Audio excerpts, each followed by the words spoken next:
Hey everyone, welcome to session 166 of the Behavioral Observations podcast.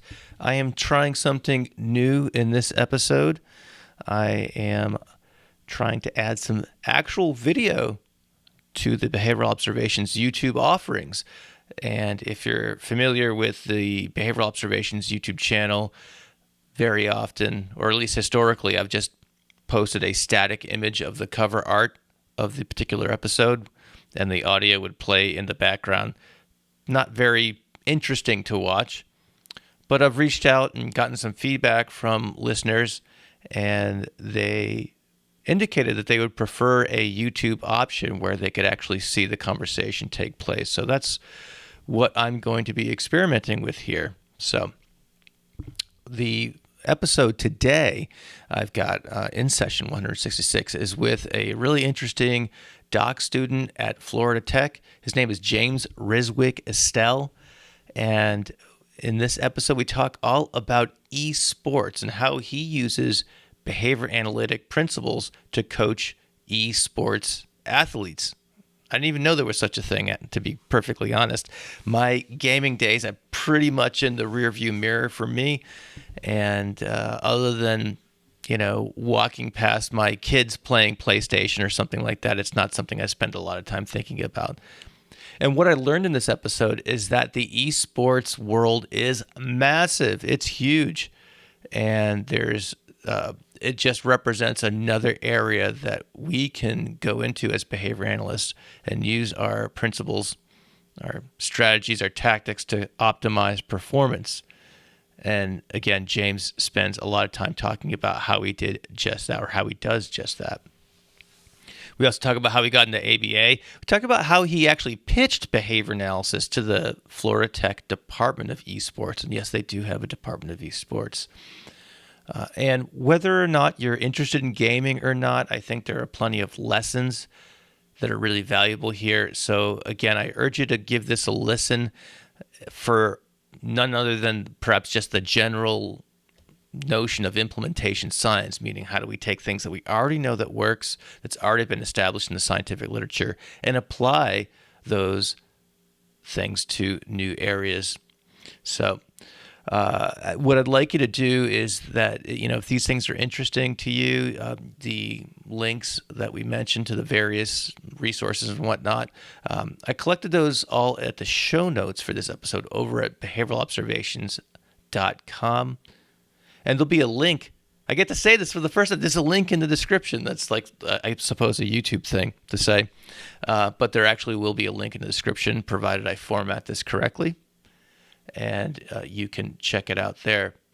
Another thing I'd like to mention too is that if you enjoy this work and you'd like to support it, if you're a board certified behavior analyst, I would love for you to consider meeting your continuing ed needs with the Behavioral Observations CEU offerings. You can go to behavioralobservations.com and just click on the Get CEUs tab, and you can see the offerings there. We've got a number of events.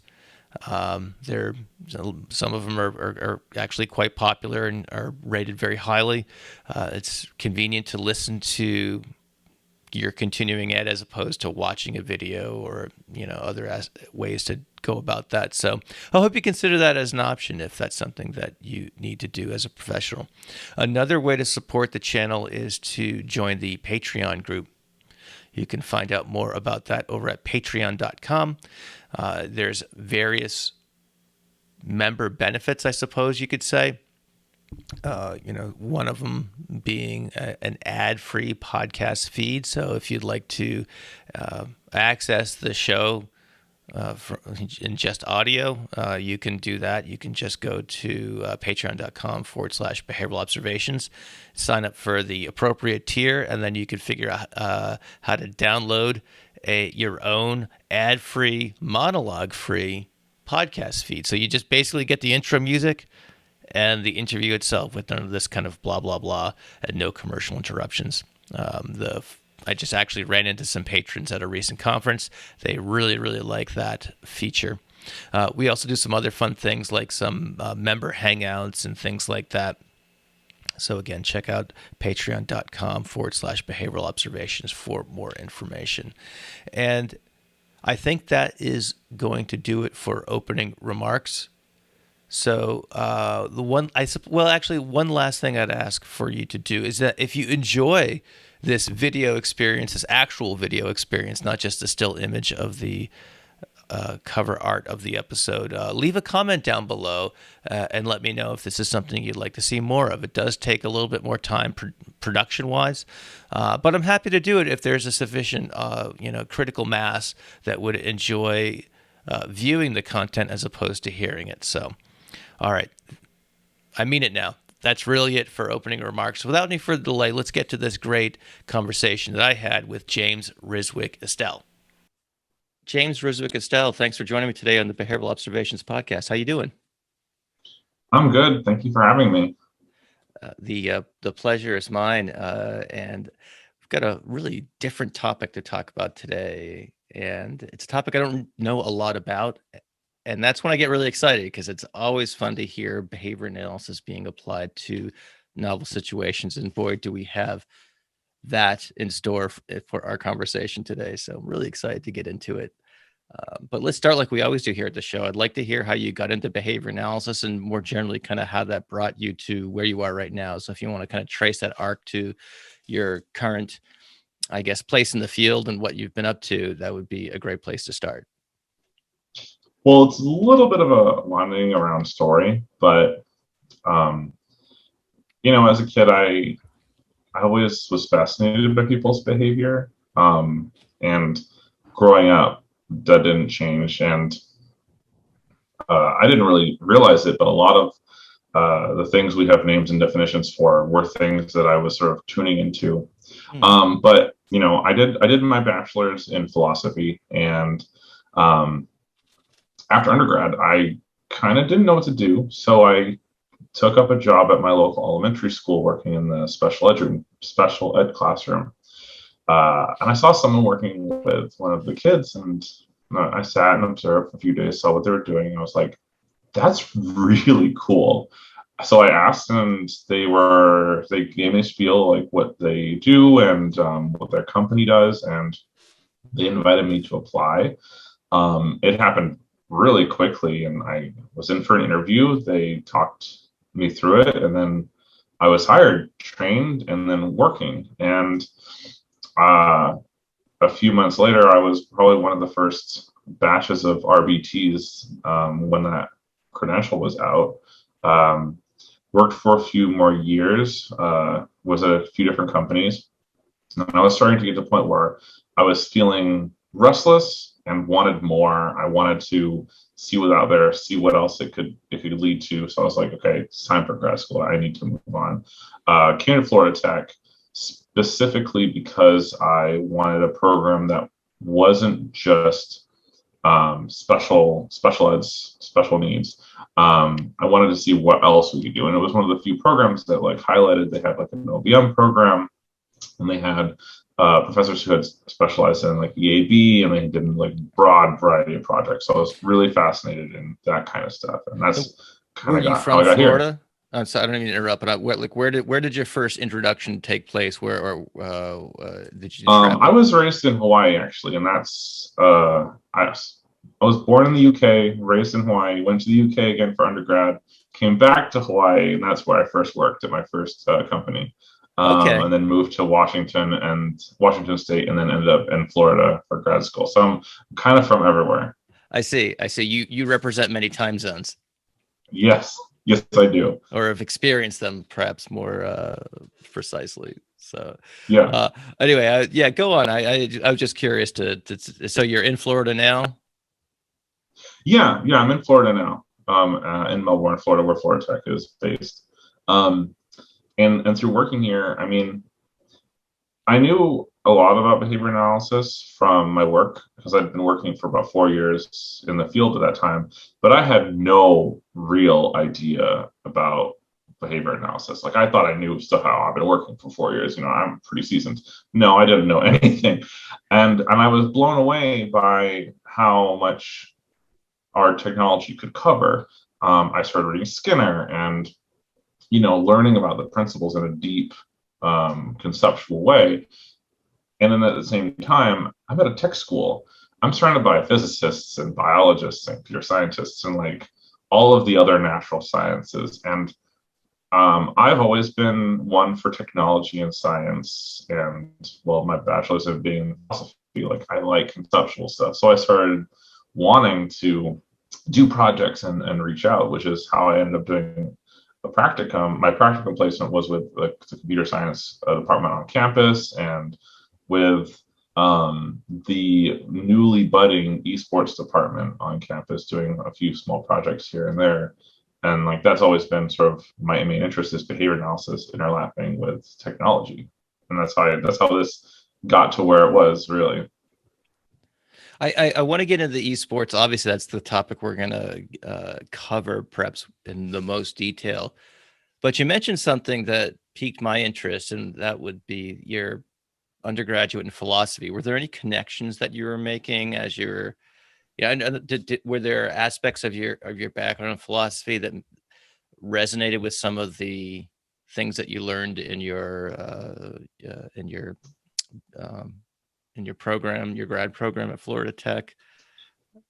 I would say so. I mean, don't feel pressure to say yes, I guess. I'm I just mean, merely like, okay, curious. no, I am a huge advocate for like critical thinking and philosophy and like especially behavior analysis is more than just a tool and more of a like a method of science, a method of life, a philosophy. So like I am absolutely like into Skinner. I have so many of his books.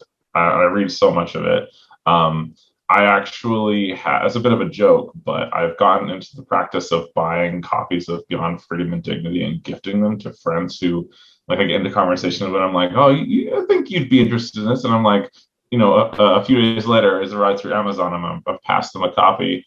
I've done this probably like 30 times now. And these are lay people, like, or people not involved in behavior analysis, but did you have like a sense that they might just kind of dig the what the message is?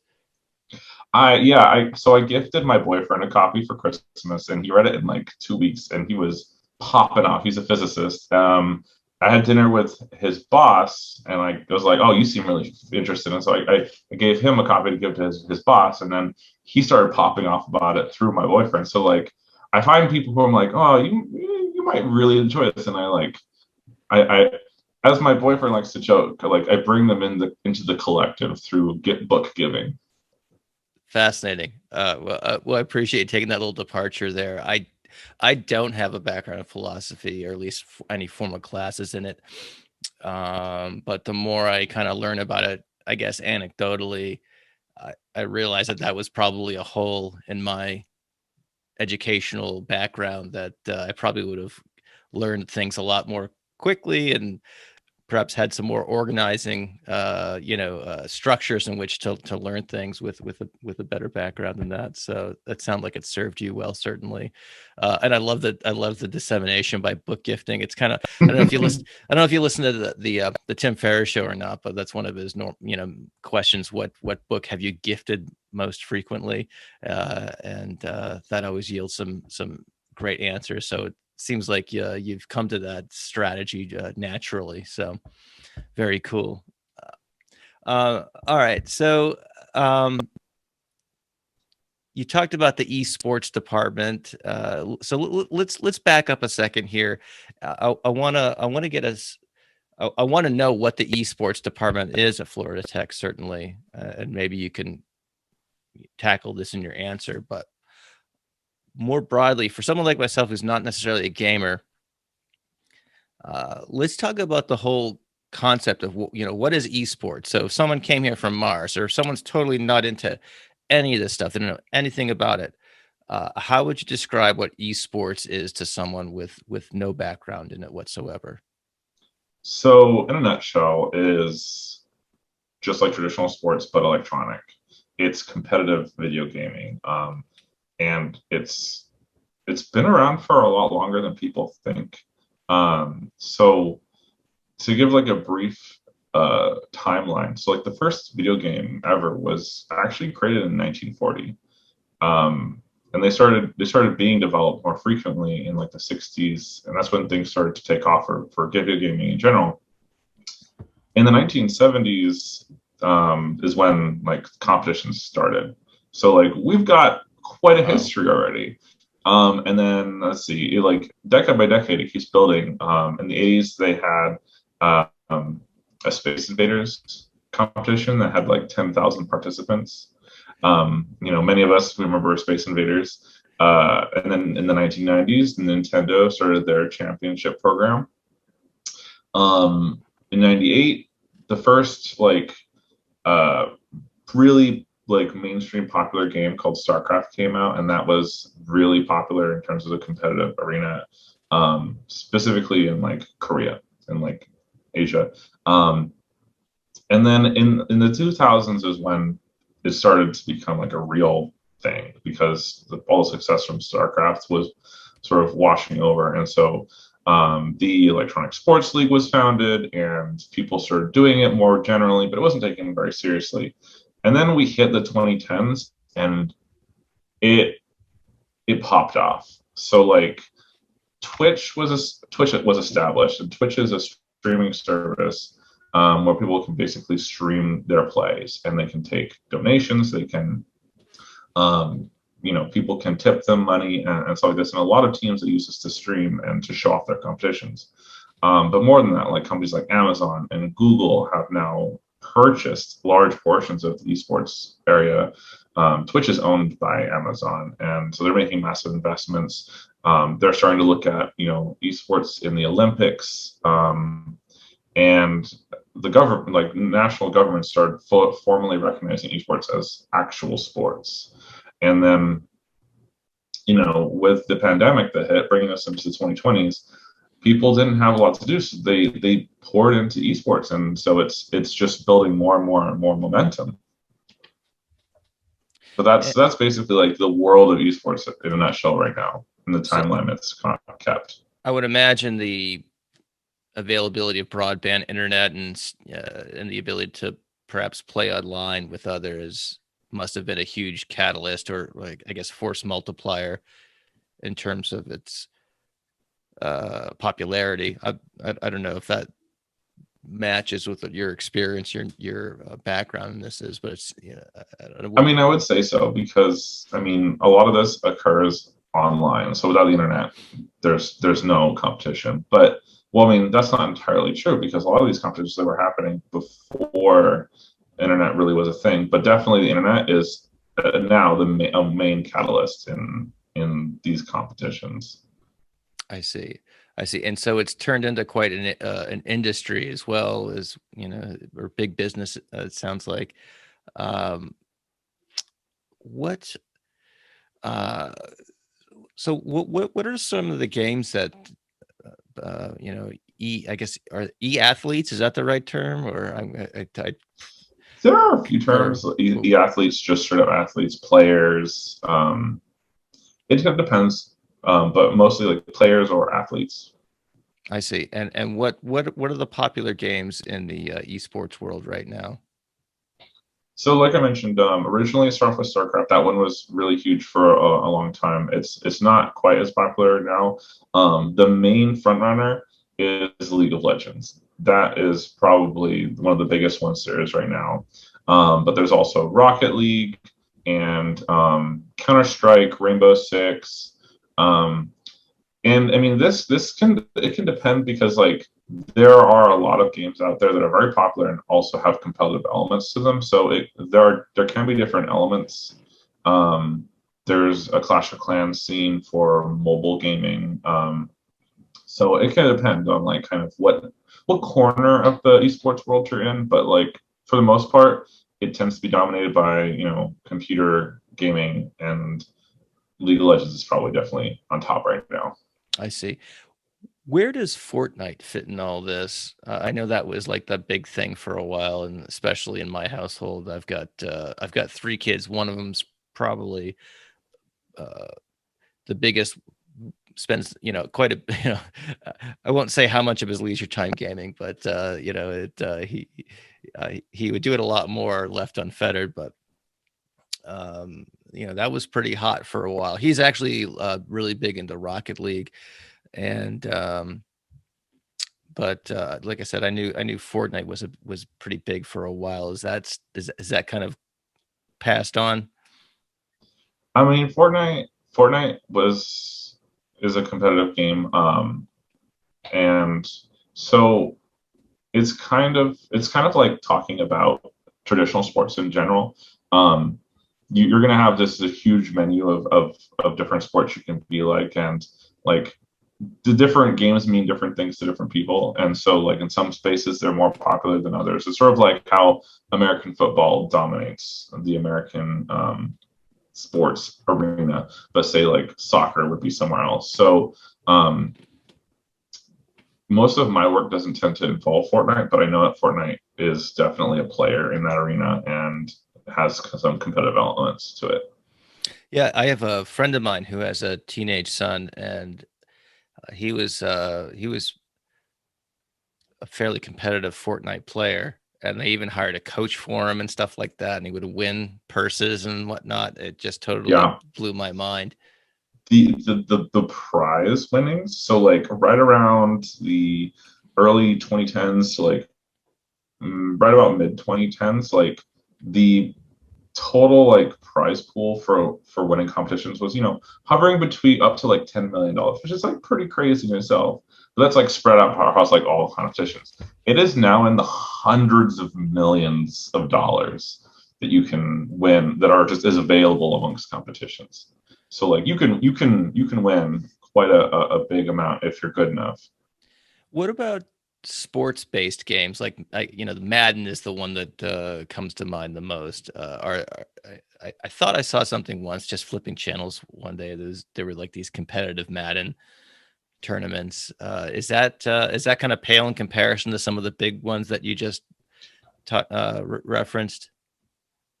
I mean, I would say that if there's a competitive element, it fits. Okay, However, I would say it's probably not got much on the bigger games that are currently dominating the spotlight. I see. Well, and again, I could just ask a gazillion questions here. I hate to just fire them Yeah, go at you, for but it. they just keep popping into my mind. And one of them is, so are there like celebrity, are there athletes in this realm? Is there like is there like a Tom Brady or a I don't know, an Aaron Rodgers or or what have you, um, LeBron James of Rocket League or Legends or Rainbow Six or what have you?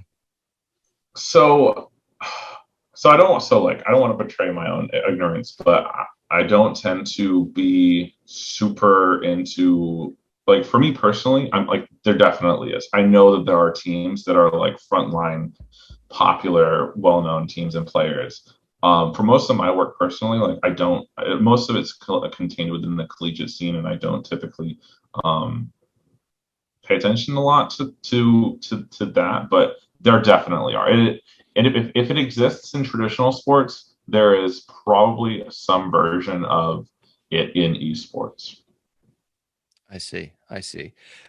Now, again, I'm just thinking of instances I've seen my own kids do or interact with or what have you, and there seems to be kind of a YouTube element of watching some of these, highly skilled players, streaming, I suppose, their games and whatnot.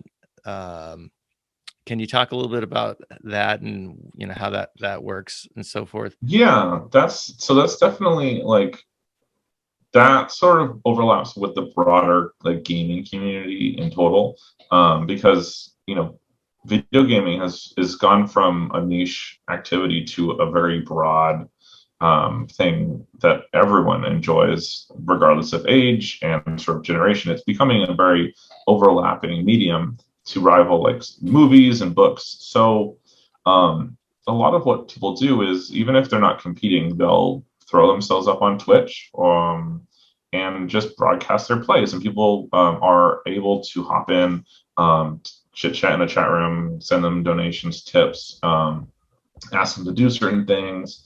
people do a lot of like guides and funny series. I know there's a few that like they focus on a certain theme that tends to crop up in multiple games, and maybe they'll build some kind of episodic fun around that theme. I know that there's one that I'm quite familiar with and fond of, where they take the character creation. So, like a lot of games, they have a character creation menu, and they try to basically break the options and make a character that is a monster, and then they build a character around it and a story, and they go and play the game, and it's incredibly funny. So there's a lot in that area. So there are definitely the people who are just streaming the games, and that's its whole world to itself. And then there's the area that is like competitive.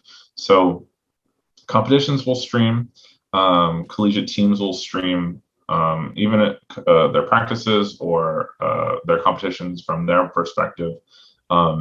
And that's a way for fans to interact and get involved. So like for the program at Florida Tech, we have a Twitch channel, and we're gonna stream our practices and our games when we play. Got it. There's so much to it, and it's incredible, honestly. Awesome. Well, thank you for walking me through my ignorance in this in this realm. So it's like I said, it's endlessly fascinating. So let's talk about. Let's get back to Florida Tech, the eSports department. So what is the eSports department? What's its mission? What is your interaction with that department? And how does the application of behavioral principles I guess align with those with the mission of this department?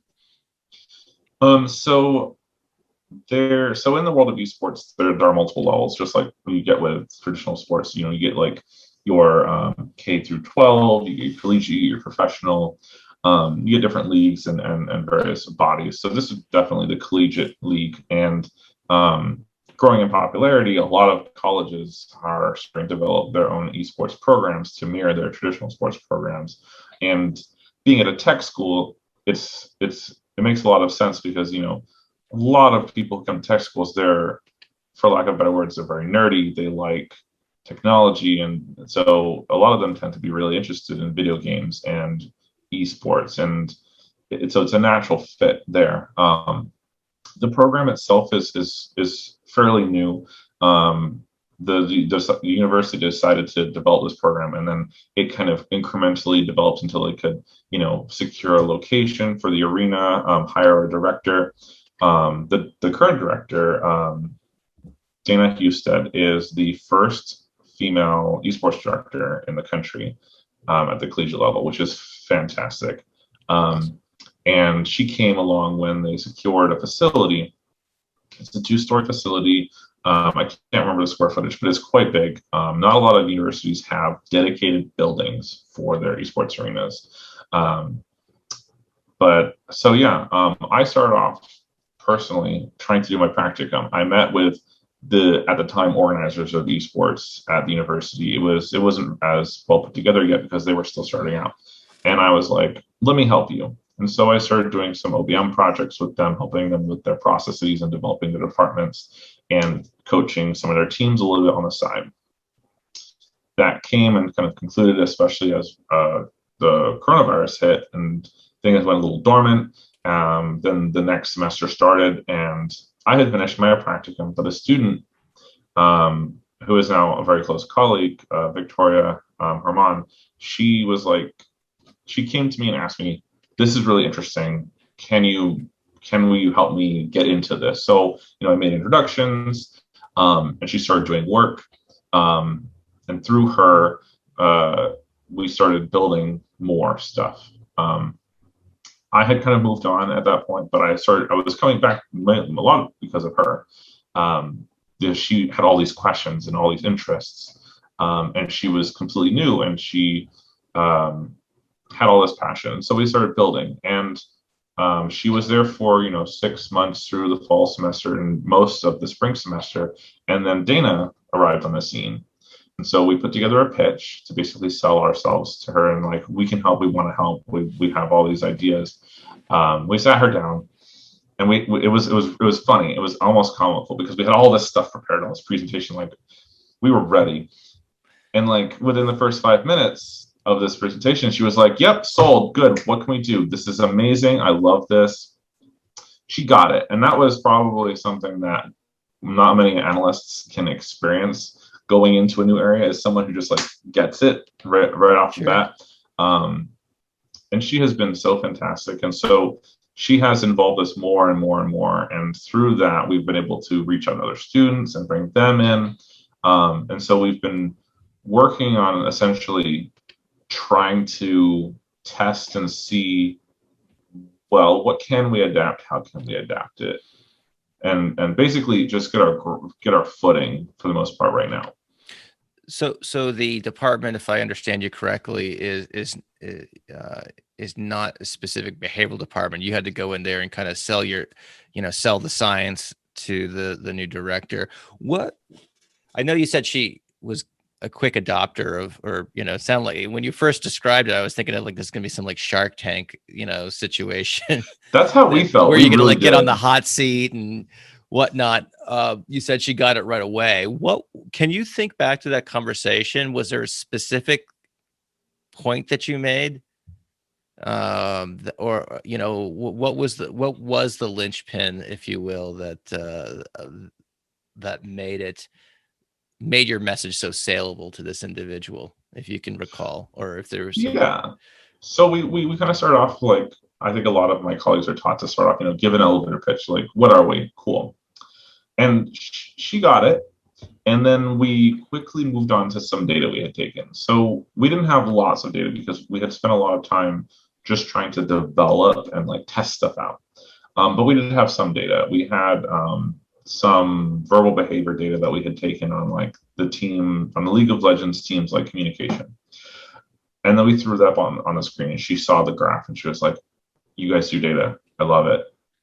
And that's kind of, I think, the point in which things clicked, because it went from like us talking from hey, we can do all these things, or this science, to look at our data. Look, we have numbers, we take metrics. And then that's when she wanted to know how, she wanted us to explain the data. She wanted to see how it could do. And it was clear she could see the potential.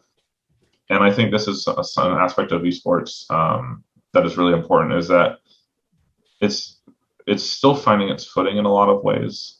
And in that way, there's a lot of toxic player behavior that occurs. And one of her primary focuses is she wants to address that. She wants to make female players feel more comfortable and invited in the space, because currently they're not.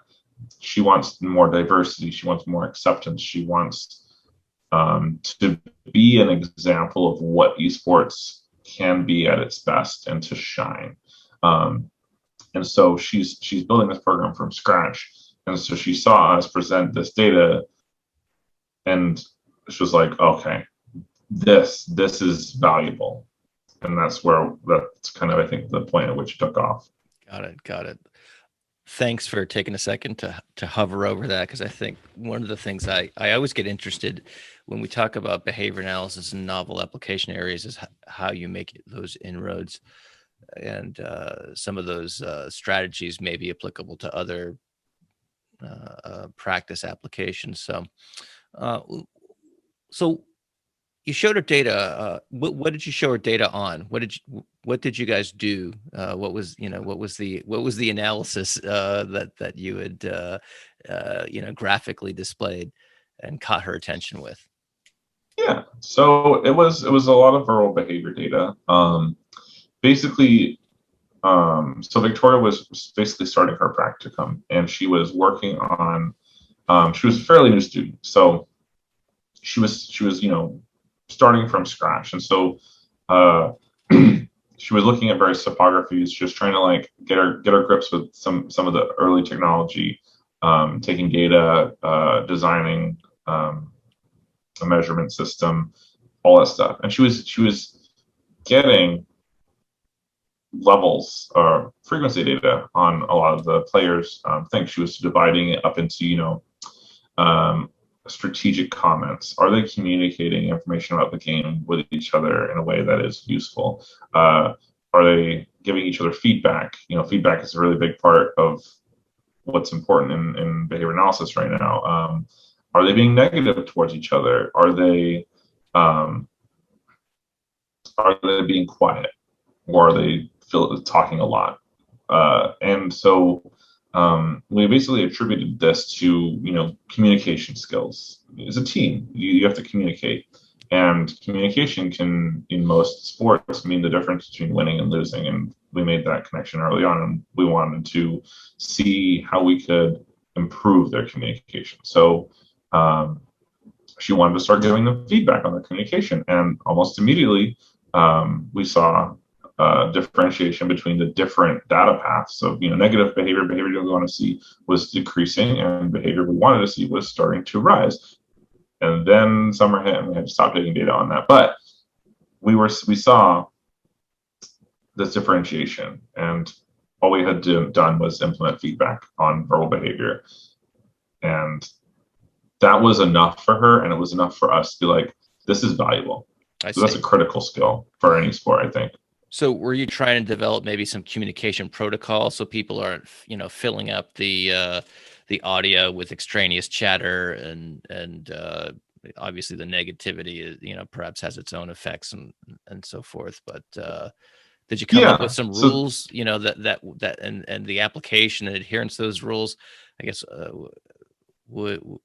did that lead to more successful outcomes in the gameplay? So at the time, we were about 2/3 of the way through the spring semester at the time when we had pitched this to Dana. So we had about a semester's worth of data on this particular sort of topography we were looking at. And then shortly after, finals hit and the team sort of shut down, and then summer hit and it was done. So we weren't able to, on that specific area expand outwards, but we have ideas for what we can do next in terms of that. Right now, we're mostly looking at assessment, because in the fall we're going to have tryouts. So right now we're mostly trying to develop a system of how do we assess these player skills. We've been doing a lot of meetings with subject matter experts. We've been meeting with the director a lot. We've been meeting with the players, like everyone, so we can essentially learn as much as we can about these games and then pinpoint what is important. It's essentially what we're essentially doing is we're trying to create like an ABLES or a VB map equivalent for esports in a way. Really? And so there's a lot of work to it. Yeah. Wow.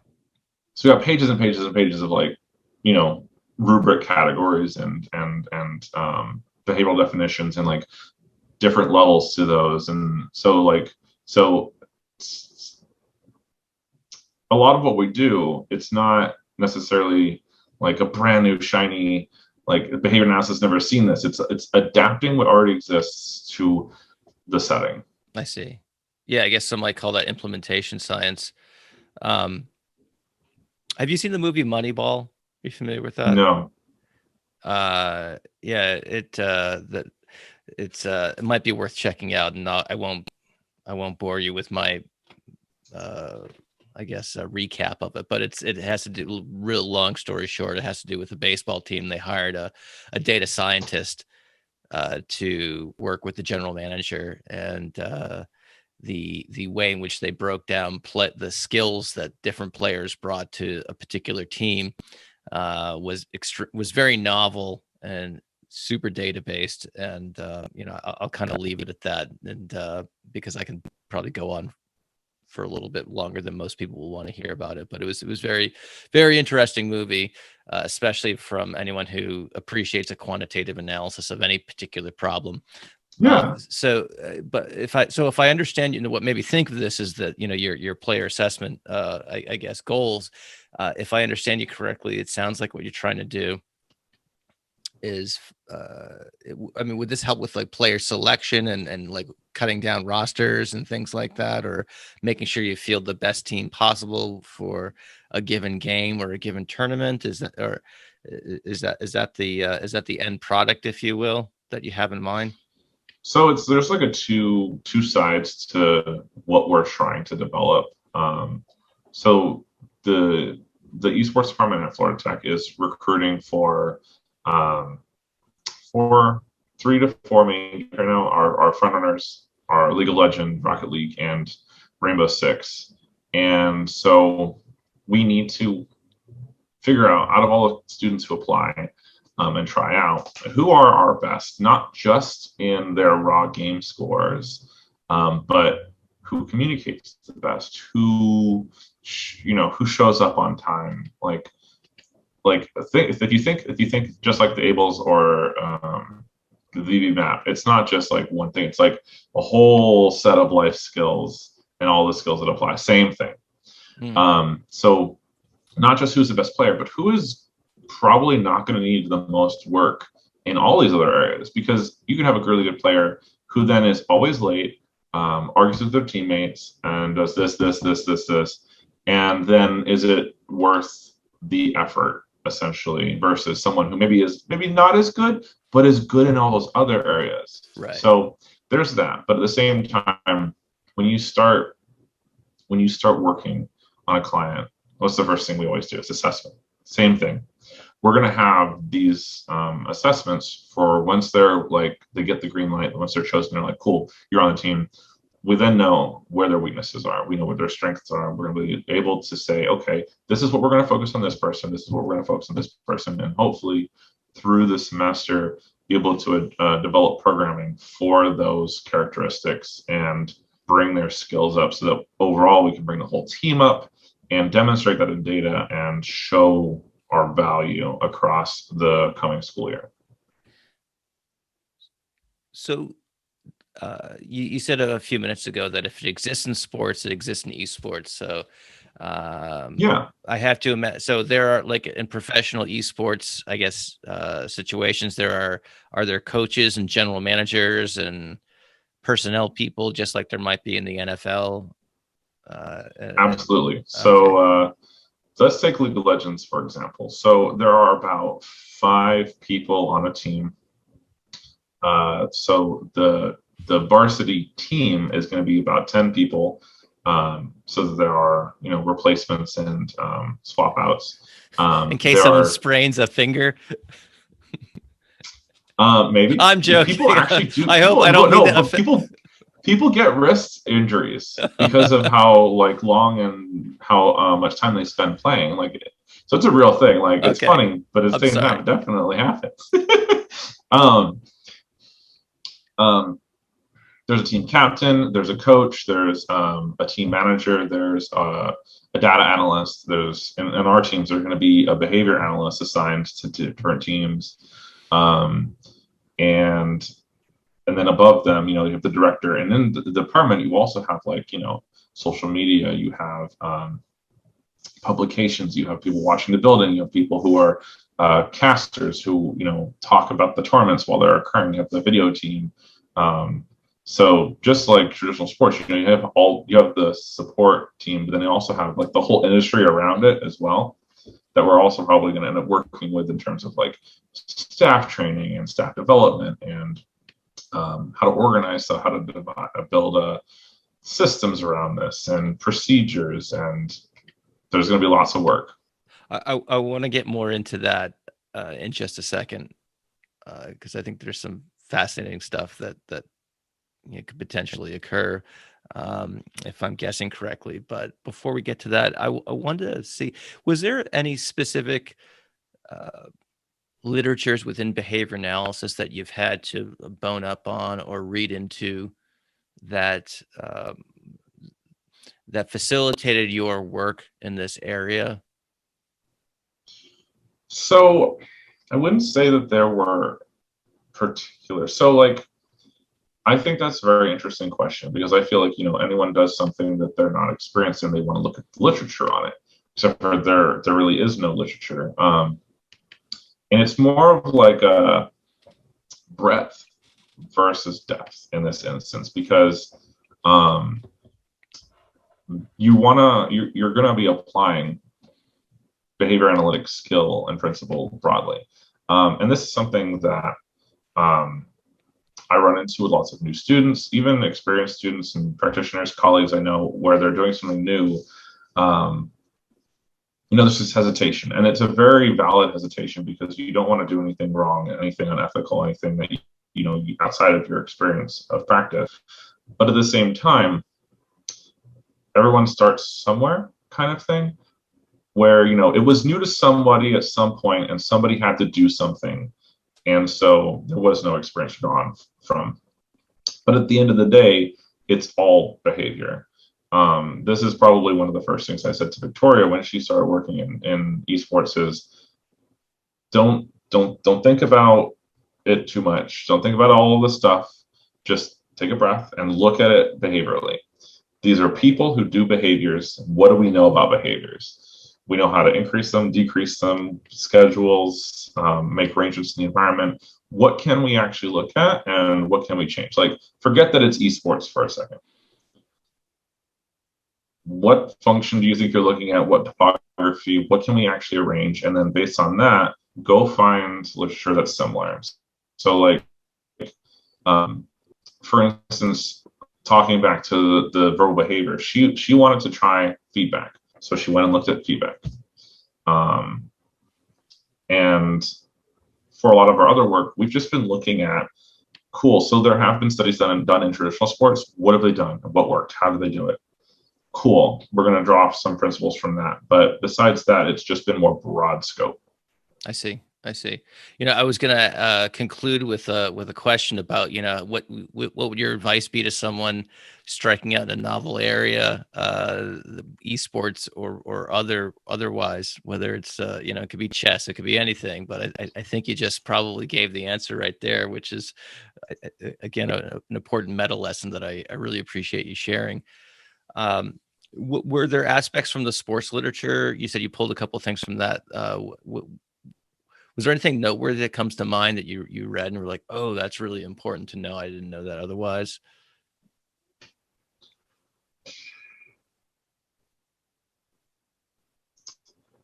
Nothing that like comes to mind. A lot of it is a lot of what is in those documents is kind of what you'd expect: positive reinforcement,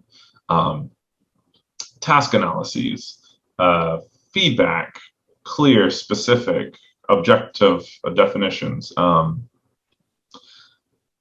So like, there's nothing that I would say sticks out, but definitely I think it really echoes that.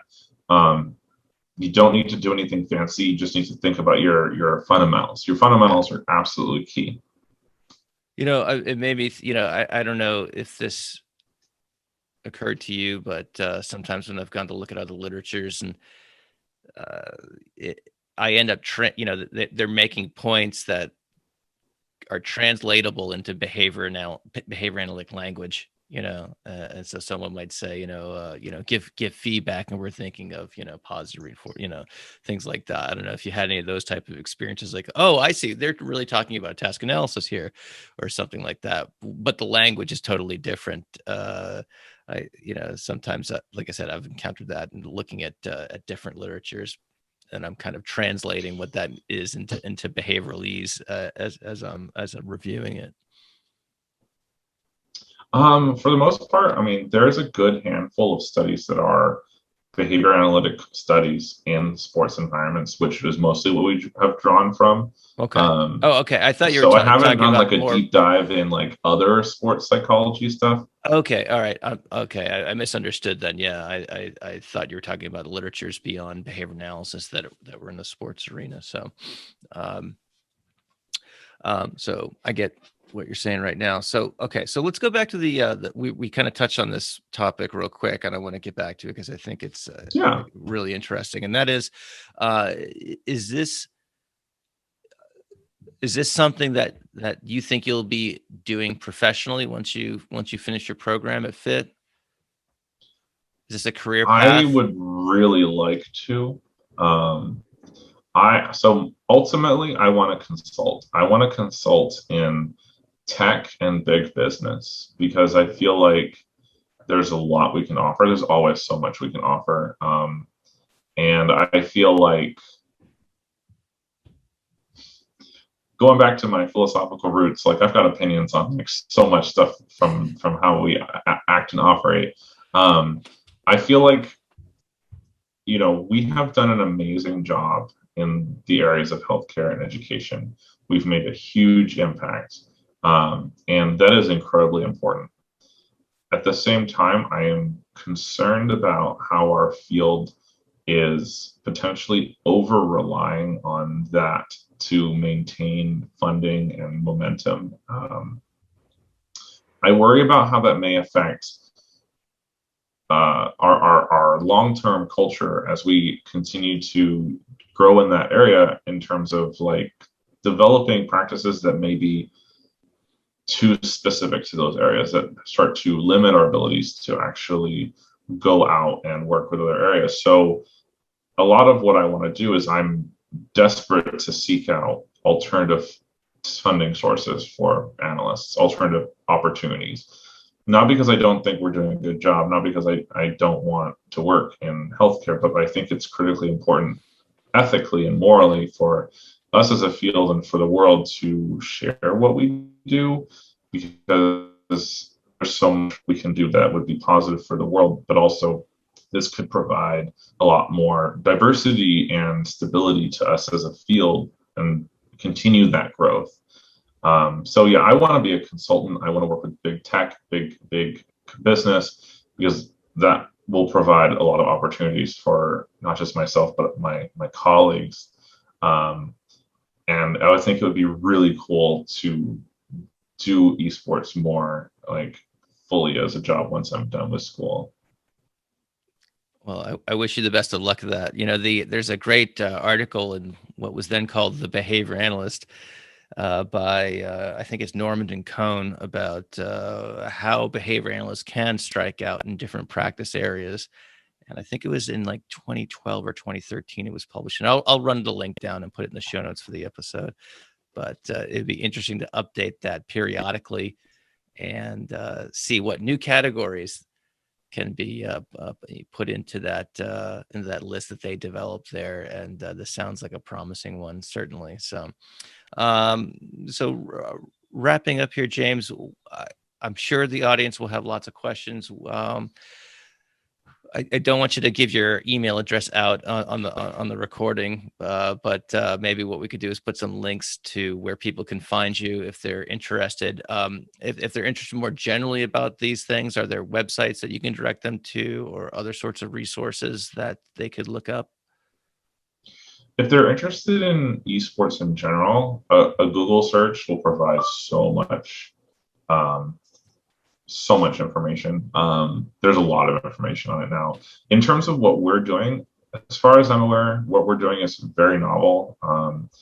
And if you're interested, I would say they could contact me. But at the very least, you can look up Florida Tech esports. There are also we have our various social medias, our Twitch page, Okay. and the School of Behavior Analysis where I'm based at Florida Tech. All right, cool. What we can do is run all those things down, have them in the show notes, so people can just go to behavioralobservations.com, and we can make sure people know where they can find you if they have questions, and certainly find out more about FIT and the esports program there. So, James, thanks so much for reaching out to me and pitching this really interesting area of practice. I love hearing about this stuff, and I really appreciate you taking an hour out of your day to chat about it with me. Thank you for having me. I absolutely love the work I'm doing. I really believe in our science and the impact we can have, and any opportunity to like maybe inspire someone or provide someone the tools and resources to get started on their own cool projects or to branch out is absolutely what I'm about.